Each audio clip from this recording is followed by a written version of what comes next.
this was a happy little accident, I may say.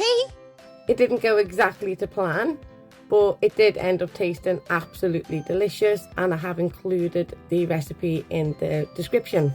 Hopefully you'll all have better luck with it than I did. I mean, it's all starting off well here. It's all going to plan, as you can see. Apart from the fact that I didn't have my normal scales, they've broken. So I was having to use caravan scales.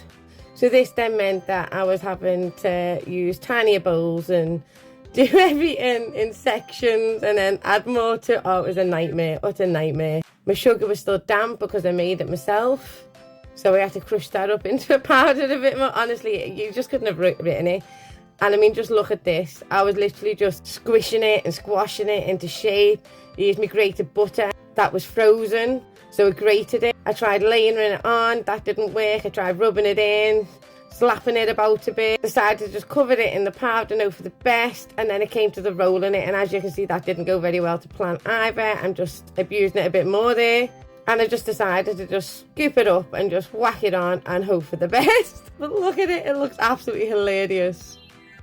Now, the frosting worked out perfectly. That was really nice, I have to say. The frosting worked out great. No complaints there. That went all smooth. Being lesser amount, I could fit the bowls that I needed on there. I always add in an extra dollop of vanilla because, I mean, who doesn't? And then I like to do a bit of an even coverage first, and then I just dollop it all on because I get fed up with being patient. But luckily, it worked out really, really well. It tasted absolutely delicious.